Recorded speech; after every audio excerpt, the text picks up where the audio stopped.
Castellón contra Calvino. Una conciencia contra la fuerza. Primera parte. Aquellos hombres que del modo más desconsiderado procuran oprimir las opiniones ajenas, son siempre los que más dolorosamente se ofenden con toda contradicción a su propia persona.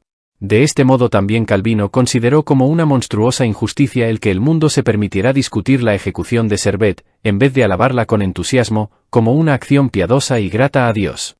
Con toda gravedad el mismo hombre que sin compasión alguna, solo por una diferencia de principios, de opiniones, hizo achicharrar a fuego lento a otro hombre, exige que no haya piedad para el sacrificado sino simpatía hacia él. Si conocieras solo la 10ª parte de las injurias y ataques a que estoy expuesto, le escribe a un amigo, tendrías lástima de mi triste situación. Por todas partes me gruñen los perros. Todos los imaginables denuestos son amontonados sobre mí. Con mayor furia que los adversarios públicos del campo papista, me atacan ahora las envidias y odios de mi propio campo. Lleno de enojo tiene que comprobar Calvino que a pesar de sus citas bíblicas y de sus razonamientos, no se está dispuesto a aceptar calladamente la eliminación de Servet. Y esta nerviosidad de su mala conciencia asciende hasta una especie de pánico tan pronto como sabe que Castellón y sus amigos preparan en Basilea una réplica a su escrito. La primera idea de su temperamento tiránico es siempre la de la represión, la censura y el amordazamiento de toda opinión adversa. Inmediatamente después de la primera noticia corre Calvino a su pupitre, y sin conocer en modo alguno el libro, de herejes, acosa anticipadamente a los sínodos suizos para que acuerden inhibirse. Que no se discuta más. Ha hablado Ginebra todo lo que ahora quieran manifestar los otros acerca del caso de Servet, tiene por tanto que ser anticipadamente considerado como error, insensatez, mentira, herejía, blasfemia, ya que lo contradice a él, a Calvino. La pluma corre diligentemente el 28 de marzo de 1554 le escribe ya a Bullinger diciéndole que precisamente entonces se acaba de imprimir en Basilea un libro, bajo nombre supuesto, en el cual Castellón y Curione quieren probar que no se debe eliminar violentamente a los herejes. Tal doctrina errónea no tiene derecho a entrar en circulación, pues es como un veneno el presentarse ahora en favor de la indulgencia y negar que las herejías y blasfemias deban ser castigadas. A todo prisa pues la mordaza para la embajada de la tolerancia. Agrade a Dios que los pastores de esta iglesia, aunque sea tarde ya, velen para que ese daño no continúe extendiéndose. Pero no es suficiente esta única llamada. Al día siguiente requiere aún con mayor insistencia a su imitador Teodor de Bece. Han impreso en el título el nombre de Magdeburgo, pero según creo este Magdeburgo está en el Rin, sabía yo ya desde hace tiempo que se preparaba allí sofísticamente tal vergüenza. Y pregunto ahora, ¿qué queda aún en pie de la religión cristiana si se consiente lo que esos réprobos han vomitado en su prólogo? Pero es ya demasiado tarde. El tratado se ha adelantado al intento de represión, y ahora cuando el primer ejemplar llega a Ginebra, se inflama allí un verdadero incendio frenético de espanto. ¿Cómo? ¿Ha habido hombres capaces de poner lo humanitario por encima de lo autoritario? Los que disienten deben ser tratados con miramientos y fraternalmente en vez de ser arrastrados a la hoguera.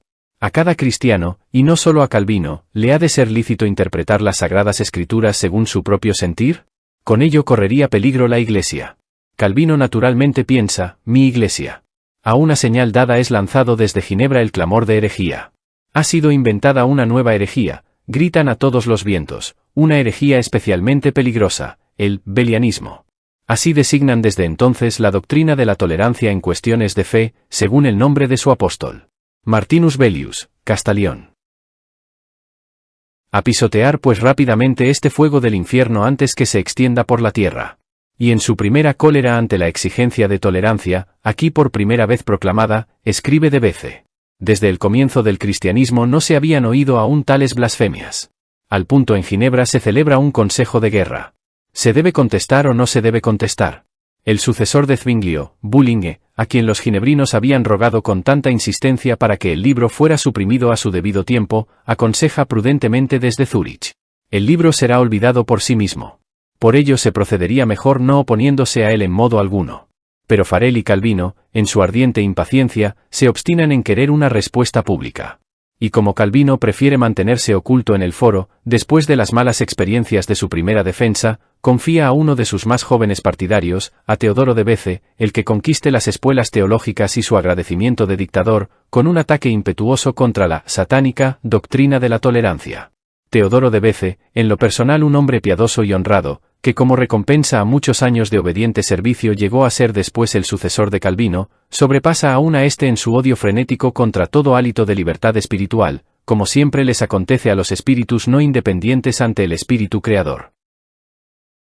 De él procede aquella espantosa frase de que la libertad de conciencia es una doctrina del demonio.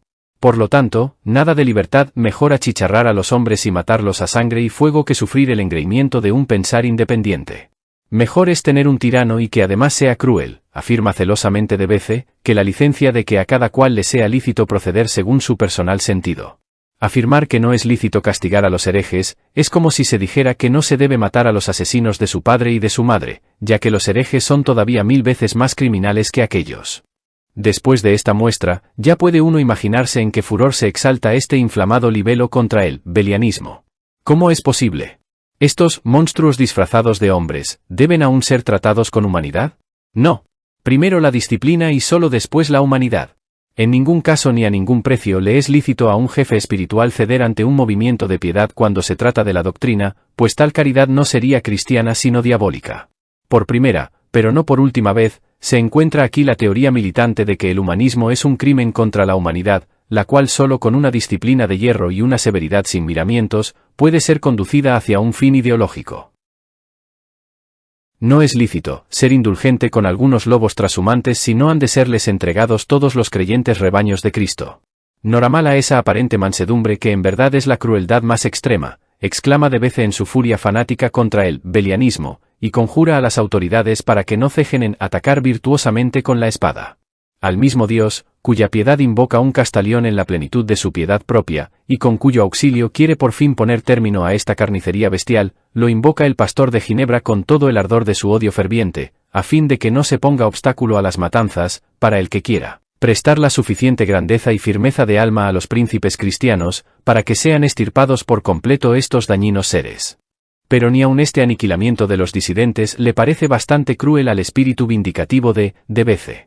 Los herejes no solo deben ser muertos, sino que en su ejecución deben ser empleadas cuantas formas de tormento puedan imaginarse, y por anticipado con esta piadosa indicación, disculpa ya de Bece todas las torturas que sean inventadas, si tienen que ser castigados conforme a la magnitud de su crimen. Creo yo que apenas será posible encontrar un medio de martirio que pueda guardar relación con las monstruosas dimensiones de su delito. Solo con repugnancia llegamos a copiar tales himnos al terrorismo, tales espantosos razonamientos de la inhumanidad. Pero es necesario hacerlos constar y expresarlos palabra por palabra, para que se comprenda el daño en que habría caído el mundo protestante, si se hubiera dejado arrastrar hacia una nueva Inquisición por el frenesí de odio de los fanáticos ginebrinos, y también para celebrar en su justo merecimiento, la empresa que se atrevían a acometer aquellos varones, valientes y prudentes, que se oponían al delirio antiherético de estos energúmenos, a la verdad con peligro y sacrificio de su vida. Pues para neutralizar a tiempo bastante la idea de la tolerancia, de Bece propone tiránicamente en su libelo la exigencia de que todo amigo de la tolerancia, todo defensor del belianismo, deba desde entonces ser tratado como enemigo de la religión cristiana, esto es, que debe ser quemado. En sus propias personas debe serles aplicado cada punto de la tesis que yo presento aquí, para el castigo por las autoridades de los herejes y blasfemos.